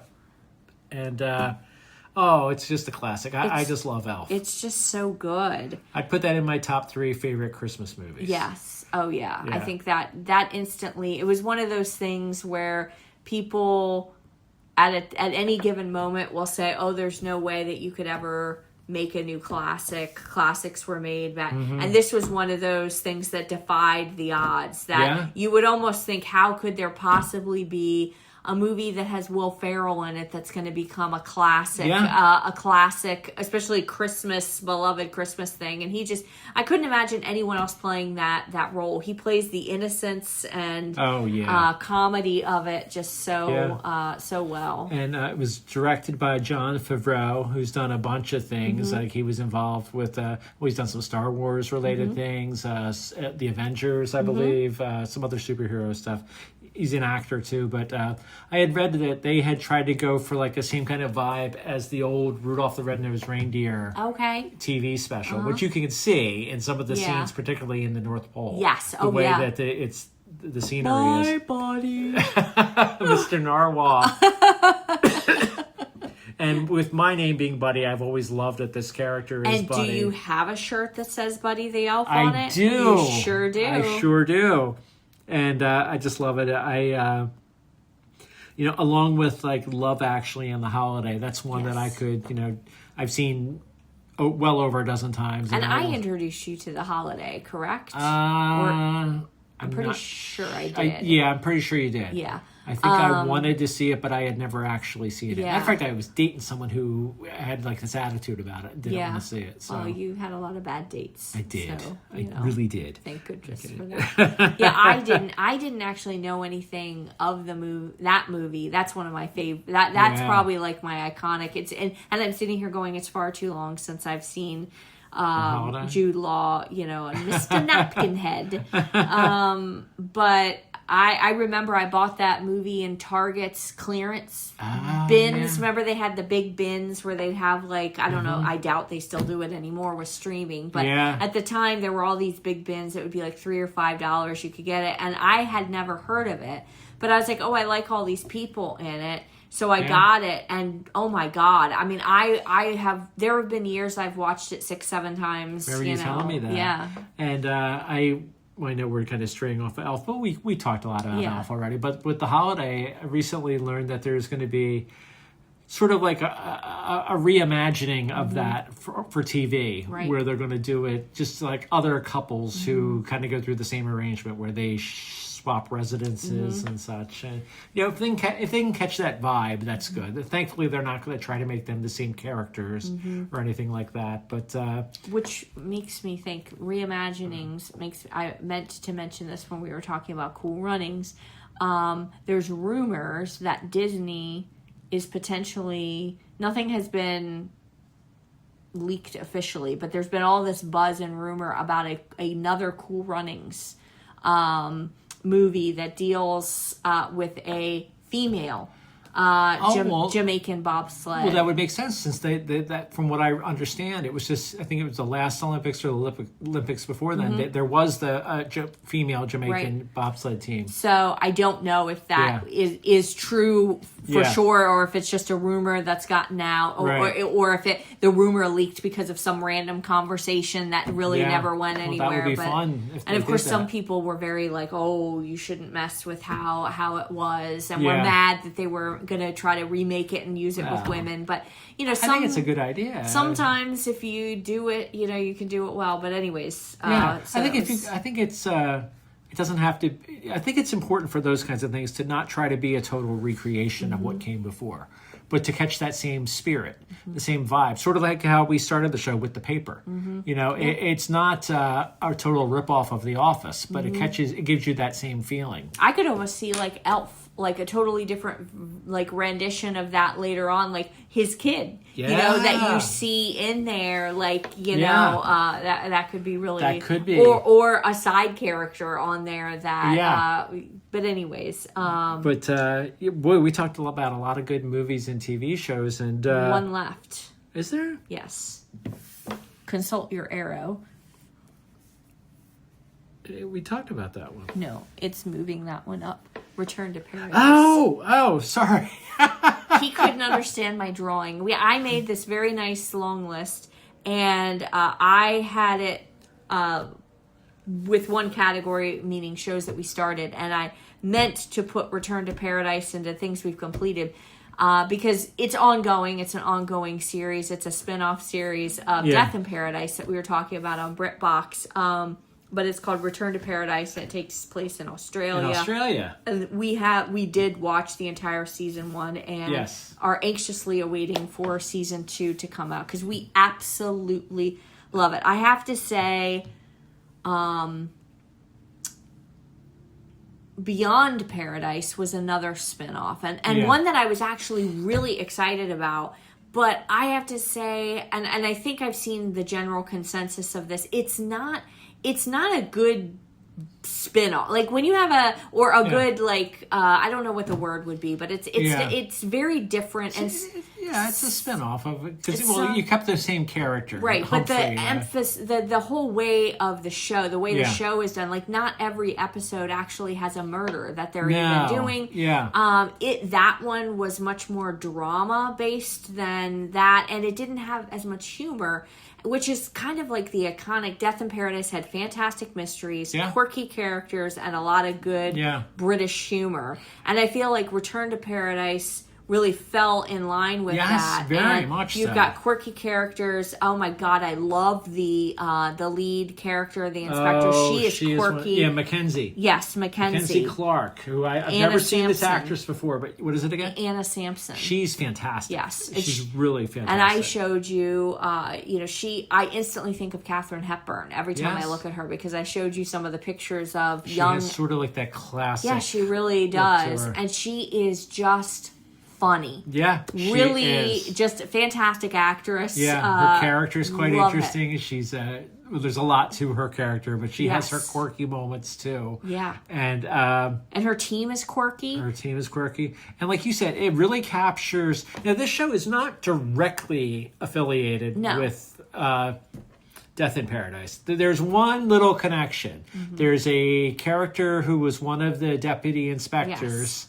I can just say who it is. Yeah. It's Jack. Yeah. Who was, I think he was between Humphrey. He actually came after Humphrey. Yes. Yeah. Jack Moody, who we loved. We've talked about him in another episode. Yep. And he is now back in London. Mm-hmm. And in London, he works with Mackenzie's character. Yes. Now something happens where she actually got into some controversial stuff in London. So she goes back to her home. While that's all kind of working itself out, she pretty much decides she's got to get out of there, so she goes back to her town in is it Dolphin Cove? Dolphin Cove, and she in Australia. Stays in. You had the iconic shack in Death in Paradise, and she stays in her mother's, basically like a shack, a tiny bit more upscale than a shack, but it's not much. It's similar because they both of them had, in Death in Paradise and Return to Paradise, a beautiful view of the ocean. Yes, exactly. Yeah. And even the police station in both shows looks have a almost similar identical. look. Yes, exactly. Yeah, so it's not a rip-off in any way of the first one, but they really capture the essence of it. Yeah. And I think people love it. Yeah. And I don't know if the second season just started in somewhere else that we don't have access to yet. I know it's coming. I know at least I don't know if production is finished, but I followed. Sometimes I worry about following some of the celebrities because they don't mean to post spoilers, but sometimes just tiny little shots from an episode could potentially, be like, oh well, I know this person. You're watching, maybe sitting on the edge of your seat, thinking the main character might die, but then know that they've just recorded the season finale, and you're like, well, okay, so I guess she's going to be okay. You got to be careful with that kind of stuff. Sometimes, but we're so caught up with it, I wasn't as worried. But when you're caught up, it's safer. She had kind of she posted a picture of her in sort of like a evening gown, evening jumpsuit type of thing on the beach. So it's kind of like you're thinking, oh, okay, so maybe she's staying. Yeah, maybe. Because that's the thing with Death in Paradise, is you never know how long the people are all there for odd circumstances. Yeah. And so you don't really know if you're going to get this person for many seasons or, And this is interesting because it is like her, where she grew up.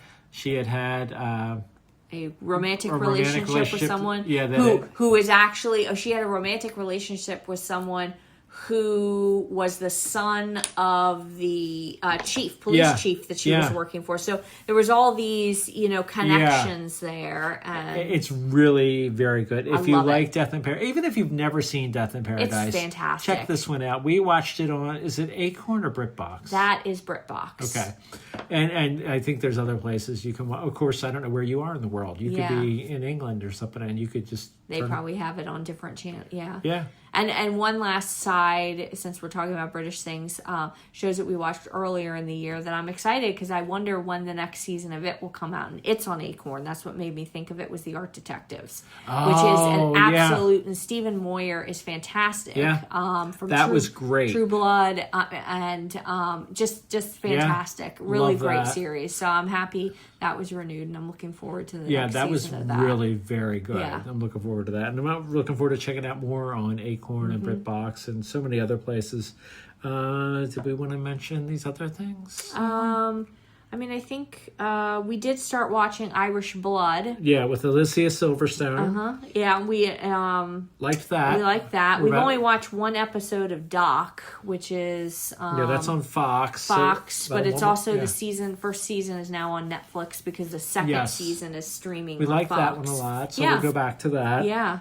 And we touched upon Talamasca, and then another murder kind of show that we haven't gotten around to yet is Murder in a Small Town. Yeah. And then I know also that, you want to binge watch all of NCIS Los Angeles with me. Oh my goodness, yes. That show's ran for 14 seasons and ended a couple years ago. I never watched it until about a month ago. I have to say, LL Cool J is really good. LL Cool J is really good. Yeah. And Chris O'Donnell's really good in it. It's I'm just joking around. Lisa hasn't even watched a full episode, but you've kind of been in the room and kind of made some jokes at some of the things you've seen. Yeah. It's actually really good. I'm enjoying it a lot. Well, yay. I bought the first. Lisa gifted me with the first 2 seasons. Or first 3. Yeah. 4?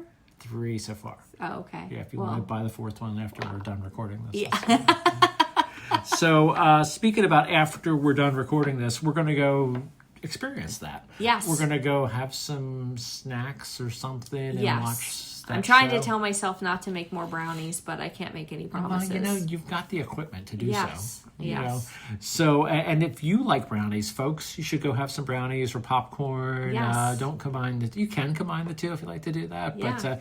But, have fun no matter what you're doing. And thanks for tuning into the Buddy and Lisa show. And for those of you who saw us moving before, we decided on this one to just do audio. So if you are staring, hopefully you're not literally staring at our logo for the 5 hours that we recorded this episode. Yeah, I'm looking now. We were actually at an hour and 46 minutes. Okay, well, so if you haven't figured it out by now that, this is audio only, I'm really sorry. Yeah. But thanks for being with us.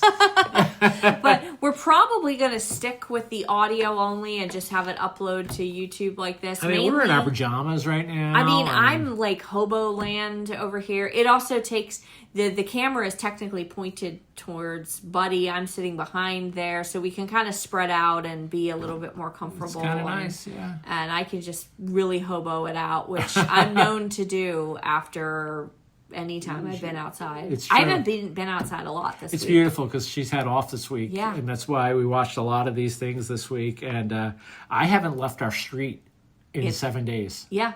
It's wonderful. I don't even remember the last day I left our apartment. I think I've been inside, and I'm not mad at it. We thought about leaving today. Well, you did. You took the trash out. I took the trash out, so I've been getting a little air. a little bit here and there. So work's going to be fun on Monday. I'm going to be like, what's his face in Lord of the Rings with the little, oh my God, what is his name? Otto? No. I just made that up. I don't know.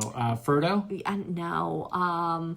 My precious. Hobie? My precious. Oh, what is his name? How do you not know this? You've seen these movies more. I don't really like the Lord of the Rings movies that much. Yeah. Gollum. Gollum. Gollum. Yeah. Okay, well, whatever. That fell flat.